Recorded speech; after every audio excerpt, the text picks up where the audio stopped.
J'ai allumé la télé, j'ai tenu à peine 5 minutes. À peine le courant arrivé dans l'écran, voilà qu'il projetait dans mon salon une image du néant, du vide. Rien. Sur un plateau, des éditorialistes commentent.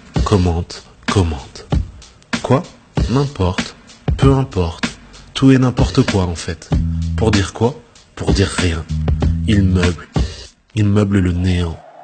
Ça parle des grévistes, qui sont apparemment des privilégiés, des irresponsables, qui ont tellement d'avantages qu'ils passent même leur dimanche à tracter. Pourquoi? Pour rien? Non, pas pour rien.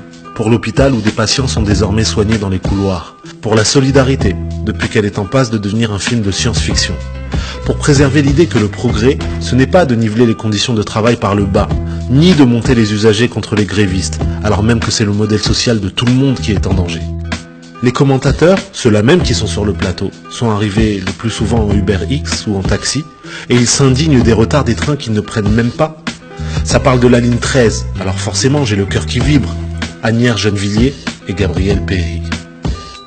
Sans transition, on passe au terrorisme, où l'on apprend, attention accrochez-vous, s'agissant de l'attaque du Münster, que même quand l'assassin est d'extrême droite, il vaut mieux le qualifier de non-musulman, comme le fait Ouest France.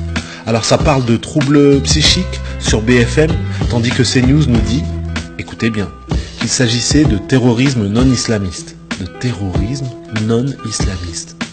Comme si en fait ça c'était une information. Comme si en fait il y avait un lien normal entre le terrorisme et l'islam.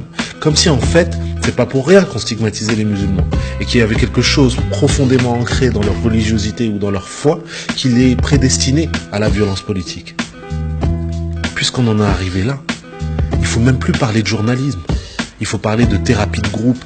Allez, je zappe.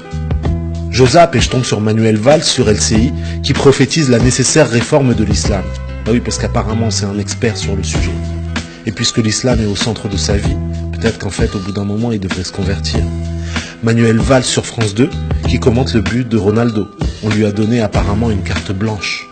Ou plutôt une carte blanco. Manuel Valls sur RTL qui explique la relation à avoir avec l'Arabie Saoudite. Alors même que c'est lui, Premier ministre, qui signait des contrats de vente d'armes pour aller assassiner des innocents et des civils. Manuel Valls ensuite, sur Public Sénat, pour disserter de la peinture en héritage. Et comme Beetlejuice, on peut le voir, il surgit à tout instant.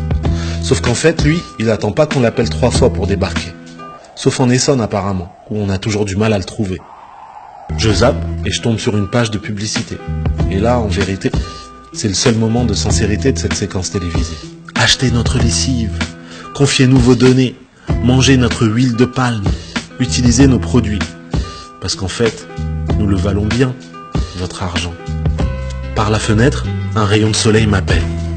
C'est précaire, c'est vrai, mais c'est possible. Il existe une vie ailleurs que dans cette lucarne sur le néant. On y fait entrer des accusés, tout en confisquant leurs paroles. On y fait des compléments d'enquête, où les amours n'ont jamais d'heure de vérité. On n'est pas couché, c'est vrai, mais on ne se lève jamais vraiment non plus. Télématin et tous les soirs, c'est la même rengaine. On est sous stupéfiants. On voudrait que la vie soit plus belle. On a 28 minutes pour dire que les scènes de ménage entre experts, c'est dans l'air du temps. Le temps qu'on n'a plus. Et lorsqu'il s'agit de causer une peine capitale, nos occupants télévisés ont un incroyable talent. Pour nous faire oublier que pour eux, en fait, le journalisme est désormais un voyage en terre inconnue. Alors j'éteins la télé. J'éteins la télé. J'éteins la télé. Et sitôt, le monde s'éveille.